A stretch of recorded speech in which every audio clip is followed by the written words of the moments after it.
انسداد دہشت گردی کی عدالت اے ٹی سی نے رہنما پاکستان تحریک انصاف یاسمین راشد کی 9 مئی کیس میں ضمانت منظور کر دی۔ السلام علیکم ناظرین، میں ہوں میاں نوید۔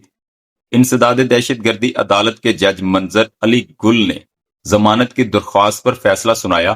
پی ٹی آئی رہنما کی 9 مئی کے ایک مقدمے میں ضمانت منظور کی گئی۔ عدالت نے مغل پورہ میں پولیس کی گاڑیاں جلانے کے مقدمے میں ضمانت منظور کی اور پی ٹی آئی رہنما میڈم یاسمین راشد کو 1 لاکھ کے ضمانتی مچلکے جمع کروانے کا حکم دیا۔ اے ٹی سی نے کہا ہے کہ لاہور ہائی کورٹ کے فیصلے کی بنیاد پر ضمانت منظور کی گئی ہے۔ عدالت عالیہ نے اعجاز چودھری کی ضمانت منظور کی، جبکہ عمر سرفراز چیمہ کی اس مقدمے میں ضمانت بھی اسی بنیاد پر منظور کی گئی تھی۔ یاسمین راشد کی دیگر 3 مقدمات میں ضمانتوں پر سماعت 25 نومبر تک ملتوی کر دی گئی۔ واضح رہے کہ عسکری ٹاور اور جناح ہاؤس کے قریب پولیس کی گاڑیاں جلانے کے کیسز میں درخواستیں دائر ہیں۔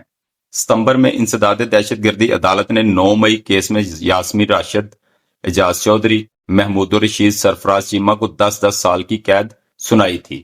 عدالت نے 9 مئی کو سپریم کورٹ جج کے اسکواڈ کی گاڑی جلانے کے مقدمے کا فیصلہ سنایا تھا، جس میں سابق وزیر خارجہ شاہ محمود قریشی کو بھی بری کر دیا گیا تھا۔ اے ٹی سی نے ختیجہ شاہ کو 5 سال قید کی سزا سنائی تھی، جبکہ روبینہ جمیل اور افشاں طارق کو مقدمے سے بری کر دیا تھا۔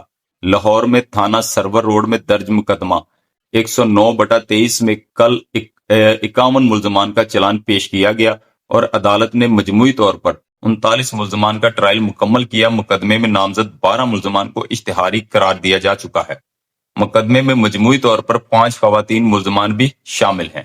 یہ تھی اب تک کی ڈیٹیل۔ ملتے ہیں اگلی ویڈیو میں، تب تک کے لیے اللہ حافظ۔ پاکستان زندہ باد۔